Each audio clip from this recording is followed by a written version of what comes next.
Émission spéciale 70e anniversaire du débarquement, en direct du mémorial de Caen, l'invité. Nouvel invité sur le plateau de Radio Sensation pour ce deuxième rendez-vous spécial 70e d'idées. Il s'agit de Malo Mofakami. Bonjour. Bonjour. Alors vous êtes le président du Parlement européen des jeunes de France. Quelques mots sur ce Parlement européen des jeunes qui a été créé en 1987, je crois. Est-ce que c'est la même chose que finalement que le Parlement qu'on connaît, le Parlement européen que l'on connaît, mais pour les plus jeunes ? Alors oui, en effet, c'est une association qui a été créée il y a à peu près 27 ans maintenant. Alors il y a des similitudes avec le vrai Parlement européen, mais il y a beaucoup de choses aussi qui sont différentes. Tout d'abord, on n'est pas une institution, mais on est bien une association. Et notre objectif, c'est de créer des espaces de débat et d'échange pour les jeunes de 15 à 25 ans, donc public plutôt lycéens et puis étudiants et jeunes professionnels, pour débattre sur les questions européennes. Alors après, les similitudes avec le Parlement européen, c'est qu'on reprend le même modèle. C'est-à-dire qu'on a dans toutes nos sessions, on a du travail en commission, et puis une restitution en plénière, et puis les documents qu'on produit sont vraiment calqués sur le modèle du Parlement européen. Ce sont des résolutions qui sont des textes de loi européens. Vous êtes présent sur combien de pays en Europe ? Alors, notre association, depuis 27 ans, a beaucoup grandi puisqu'on est présent dans 38 pays européens, donc au-delà même des frontières de l'Union européenne. Et c'est parce que, justement, on souhaite aussi aller au-delà de l'Union européenne quand on parle de jeunesse, qu'on est au-delà des frontières de l'Union européenne. Et donc, pour participer à ces événements-là, est-ce qu'il faut adhérer à l'association ? Ou c'est vous qui allez vers les jeunes ? Comment ça se passe ? Alors non, c'est libre. Nous, notre objectif, c'est de faire participer le plus grand nombre de jeunes. Et à ce titre, on lance à chaque fois des appels à candidature et chaque personne peut candidater pour nos événements. Concrètement, en France, vous réalisez quel type d'action de sensibilisation ? Vous organisez des débats dans les collèges, dans les lycées ? Alors, on a tout un volet pour les lycéens, et là on travaille beaucoup avec le ministère de l'Éducation nationale.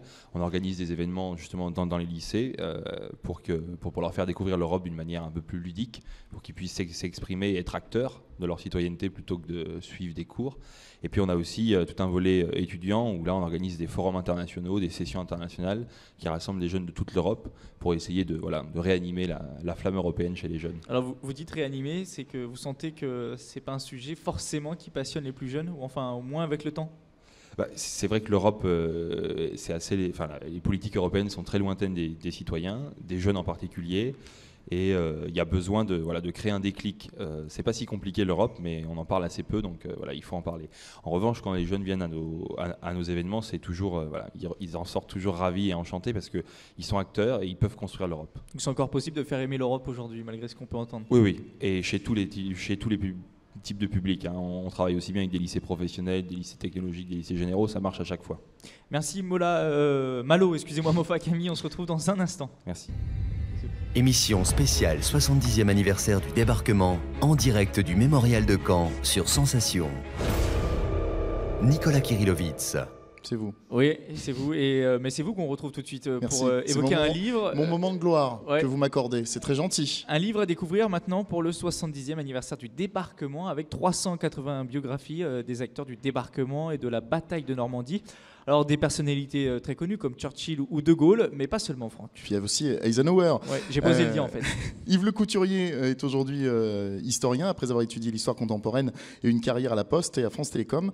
Il est l'auteur du livre Célébrités, héros et anonymes du D-Day, paru aux éditions Ouest France, un livre pour rappeler les actions et rendre hommage à celles et ceux qui ont combattu. Je me suis aperçu qu'il n'y avait jamais eu de livre qui recensait tous les personnages qui avaient joué un rôle dans le débarquement et la bataille de Normandie. Donc c'est pour ça que je me suis attelé à écrire cet ouvrage de façon à ce que, alors bien sûr je prétends pas être exhaustif, j'en ai sans doute oublié, mais au moins je pense que la très grande majorité des acteurs importants du débarquement sont dans cet ouvrage. Allez Franck, on remonte le temps. Le mardi 6 juin 1944, plus de 150 000 hommes débarquent sur les côtes du Calvados et de la Manche. C'est la plus importante opération amphibie jamais réalisée dans l'histoire de l'humanité. 150 000 hommes venus à bord de 7 000 navires, on le disait, et c'est sans compter les milliers d'hommes qui sont à terre, les Normands, les résistants ou encore les Allemands. Et donc l'intérêt de cet ouvrage, c'est de faire découvrir des inconnus qui ont eu un rôle parfois important ou anecdotique au moment du débarquement et de la bataille de Normandie. Par exemple, il y a l'histoire de ce Coréen Yang qui est mobilisé dans l'armée japonaise en 1939. Il est envoyé ensuite combattre avec cette armée en Mandchourie. Là, il est fait prisonnier par les Russes, qui l'incorporent à leur tour dans l'armée rouge. Il va se battre avec eux pendant 3-4 ans. Et en 1943, il est de nouveau fait prisonnier, mais cette fois-ci par les Allemands, qui à leur tour vont l'incorporer dans l'armée allemande, et ce pauvre gars se retrouve le 6 juin 1944 à Utah Beach, et il est fait prisonnier par les Américains. C'est un destin assez incroyable et exceptionnel. Histoire rocambolesque de... Franck est en train de parler, mais personne ne l'entend. Il parle dans le vent, il mouline du vent. Alors, on va essayer un autre micro, voilà. Histoire rocambolesque que celle de ce Sud-Coréen, de ce Coréen qui a donc eu cette destinée assez insolite. Oui, et maintenant, c'est mon micro qui me lâche. Non, voilà pour les anonymes. Côté personnalité, certaines ont eu un rôle déterminant dans la bataille de Normandie, Franck. Oui, on pense notamment à certains généraux comme Patton et Collins, le général américain Collins qui va libérer Cherbourg, mais pas avant le début du mois de juillet, car les troupes allemandes vont résister jusqu'au bout. Alors, de nombreux militaires vont jouer un rôle important dans l'issue victorieuse de la bataille de Normandie. Yves Le Couturier revient sur le parcours de l'un d'entre eux. Il y a quelqu'un dont on parle pas mal en ce moment, qui est le commandant Kieffer, qui commandait les bérets verts qui ont débarqué sur Colville, Montgomery, Ouistreham le 6 juin 1944, et qui ont assuré la prise du casino de Ouistreham au prix de quand même 10 morts. Sont les Français qui étaient les plus engagés dans le jour J, même s'il y en avait d'autres par-ci par-là, notamment dans l'aviation ou dans la marine, mais ceux-là ont eu un rôle éminemment important au moment du débarquement. Merci Franck. Célébrité, héros et anonyme du D-Day de Yves Le Couturier aux éditions Ouest France. Émission spéciale 70e anniversaire du débarquement, en direct du Mémorial de Caen, l'invité. Je peux rester avec l'invité ? Je peux rester avec vous ? Vous pouvez. Et on va rappeler pour Francis, qui est notre très cher directeur, que nous sommes en direct donc, du Mémorial de Caen. Et que en nous direct. sommes une radio moderne, donc on a des moyens donc nous sommes techniques aussi impressionnants. En direct en vidéo sur notre site radiosensation.fr. Ouais, personne ne suit, super, voilà, ça fait plaisir. C'est la fin de journée, c'est la fin du week-end, tout le monde est fatigué. Voilà. En tout cas, nous avons un invité sur le plateau, c'est Malo Mofa Kami. Je pense que d'ici la fin de l'émission, il va réussir à prononcer correctement votre nom. En tout cas, on l'espère. Désolé. J'ai l'habitude. Ouais, mais moi aussi en fait, parce que j'ai un prénom. Mais prenez des pseudos, parce que Kirillovitz aussi, c'est compliqué à prononcer. Bref, en tout cas, Malo, vous êtes le président du Parlement européen des Jeunes de France, et vous étiez ici présent cette année au Mémorial de Caen pour les célébrations autour du 70e anniversaire du débarquement. Qu'est-ce que vous faisiez ici concrètement ? Alors, on a eu la chance d'organiser un événement assez exceptionnel, puisque à l'initiative donc, du Mémorial de Caen, de l'Université de Caen et du journal Ouest France, il y a environ 2 ans et demi, on a pris l'initiative d'organiser un grand forum européen dans le cadre de ce 70e anniversaire, avec un objectif bien défini, c'était de rassembler plein d'Européens et de questionner un peu cette histoire commune européenne. Est-ce que cet événement est perçu de la même manière selon les différents peuples européens ? De quelle manière il est perçu ? Et comment on peut, en Europe, s'accorder sur une histoire commune pour construire notre avenir ? Et donc, inscrire en fait nos débats et nos échanges dans une dimension beaucoup plus forte, beaucoup plus importante, et puis aussi montrer que la jeunesse actuellement, même si elle n'a pas vécu ces événements marquants, est prête à considérer toute l'ampleur et à l'intégrer dans sa volonté de construire l'Europe. Voilà, donc un événement d'une grande ampleur. Est-ce que entre la jeunesse d'Europe, est-ce qu'il y a de fortes différences sur la perception de la Seconde Guerre mondiale ? Et si oui, j'imagine que oui, lesquelles ? Oui, alors nos travaux sur l'histoire étaient assez passionnants, puisque évidemment, entre les pays de l'Est de l'Europe et puis les pays de l'Ouest, la perception est assez différente. Il y a aussi des pays comme les Espagnols et les Italiens qui ont une vision assez différente du débarquement, puisque pour les Italiens, ils ont vécu le débarquement de Provence. Pour les Espagnols, ils ont été assez tenus à l'écart de cette guerre. Donc voilà, ce débarquement qui a pris une force symbolique maintenant et qui est reconnu par tous les pays européens est bien considéré, mais en revanche, sur la partie vraiment historique, on retrouve des différences avec tous les pays de l'Est qui considèrent évidemment plus la partie soviétique comme décisive pour la chute du nazisme. Vous le disiez, de nombreux jeunes venus de pays différents. Comment sont perçus les jeunes Allemands, hein? Est-ce qu'ils sont stigmatisés? Est-ce qu'on les appelle toujours les Boches, hein? Je sais que beaucoup de Normands, dans les personnes âgées qu'on a pu rencontrer ces derniers jours pour préparer cette émission, quand on leur parle des Allemands, alors oui, il y a le pardon qui peut venir, mais ils n'oublient pas. Et pour beaucoup, plutôt que de nous dire les Allemands, même encore aujourd'hui, ils nous disent ouais, les Boches. Alors est-ce que les jeunes d'aujourd'hui sont encore stigmatisés ou pas? Ou est-ce qu'on arrive à cohabiter? Alors, je n'irai pas jusqu'à dire que les jeunes qui ont participé à notre événement sont représentatifs de toute la jeunesse européenne, mais en tout cas, je peux vous dire qu'on avance, et on avance beaucoup et bien.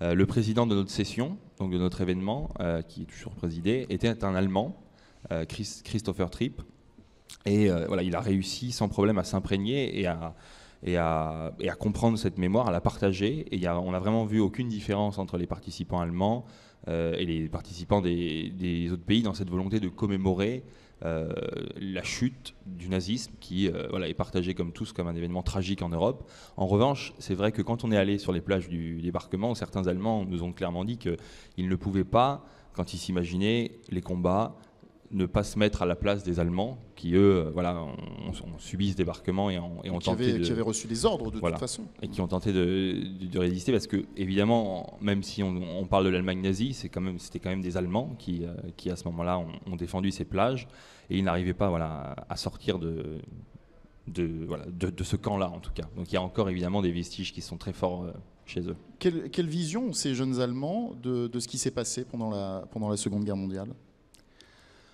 De façon générale, ils sont quand même, ils partagent cette dimension symbolique de libération de la bataille de Normandie et ils reconnaissent toute la force symbolique. Et je pense qu'ils sont, ils ont pu commémorer cet événement comme tous. Donc, au mois de mai, il y a eu des élections européennes avec des résultats qu'on sait plutôt favorables aux partis eurosceptiques. Est-ce que c'est quelque chose dont vous parlez au Parlement européen et est-ce que c'est quelque chose qui vous inquiète ?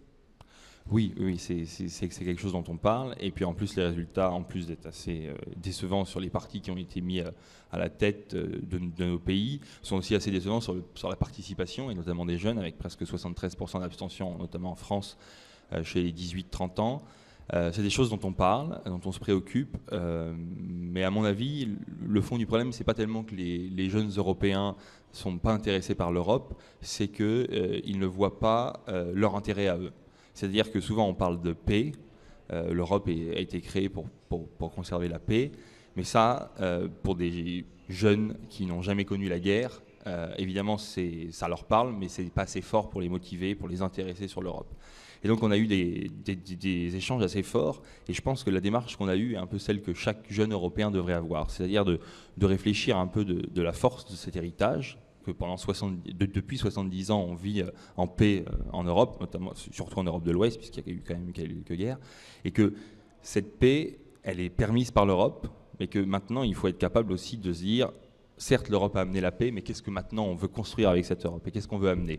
Et je pense que là, il y a aussi une responsabilité des institutions européennes d'être capable de relâcher cette Europe qui n'évolue plus beaucoup, qui est restée un peu sur ses fondements, et de l'ouvrir un peu à la jeunesse et de lui laisser toute la place de la reconstruire, de la remodeler, de la reformer. Une bonne piqûre de rappel en venant au mémorial de Caen, ça pourrait permettre d'éviter une montée du populisme. On parle beaucoup du devoir de mémoire, mais voilà, il faut aussi s'inspirer et voir ce qui s'est fait par le passé pour éviter que ne se reproduisent certains aléas de l'histoire, dirons-nous. Exactement. Moi, je peux vous assurer que tous les participants qui sont venus, qui ont fait notre événement, qui ont questionné cette histoire, qui après ont essayé de construire une nouvelle Europe à travers cette histoire, qui ont participé à ces commémorations, c'est plus qu'une piqûre de rappel, à mon avis, c'est un changement radical de leur vision sur l'Europe qui s'est opéré. J'ai moi-même participé à la cérémonie internationale. Je pense que si tous les Européens avaient pu y participer, ils se seraient rendus compte de la force de ce projet européen et de sa nécessité. C'était un moment extrêmement fort et j'appelle vraiment tous les Européens à faire ce travail 70 ans après, d'essayer de penser ce qu'a amené l'Europe, mais de ne pas en rester là et d'essayer de se poser la question maintenant ce qu'elle peut nous amener maintenant. Vous qui avez passé plusieurs jours ici au Mémorial de Caen, qui nous accueille aujourd'hui, qu'est-ce qui vous a le plus marqué? Parce que j'imagine que vous avez pris le temps de visiter les différentes expositions, de regarder certains films. Qu'est-ce que vous avez retenu, vous, personnellement?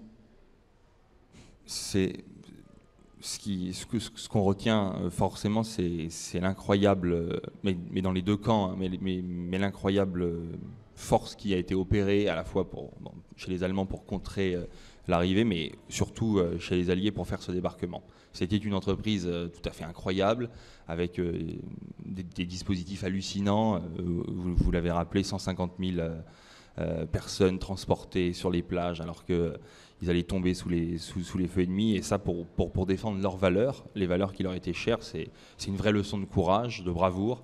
Et voilà, c'est quand on se dit que maintenant on est les héritiers de ça, voilà, on a du travail pour honorer leur mémoire. Vos actions et votre programme dans les semaines à venir? Là, c'est la colle. C'est comme au Parlement européen, finalement, comme les vrais font en ce moment, c'est la pause. Oui, voilà, en ce moment c'est la pause. Non, mais nous, en revanche, là, on vient de travailler pendant 10 jours. Donc là, 10 jours voilà. Comme les vrais députés, pardon. On a été rassemblés là pendant 10 jours. Alors nous, la différence du vrai Parlement européen, c'est qu'on change nos parlementaires à chaque événement. Donc déjà, là, on va essayer de remettre en perspective tous ces travaux. D'essayer de montrer quelle démarche on a eue, d'essayer de communiquer auprès de tout notre réseau, mais aussi de tous les jeunes, de l'importance qu'est ce 70e. Et puis on va, je pense, un peu laisser passer l'été, puisque c'est un gros événement assez épuisant à organiser. Puis on va repartir avec notre bâton de prêcheur, aller essayer d'aller convaincre d'autres jeunes de s'intéresser à l'Europe, puisque notre objectif, c'était pas de les faire aimer forcément l'Europe, mais au moins c'est qu'ils s'y intéressent et qu'ils veulent porter un message. Et pour plus d'informations, ces jeunes peuvent consulter un site internet www.pejfrance.org. Merci Malo Mofakami. Je rappelle que vous êtes le président du Parlement européen des jeunes de France. Merci.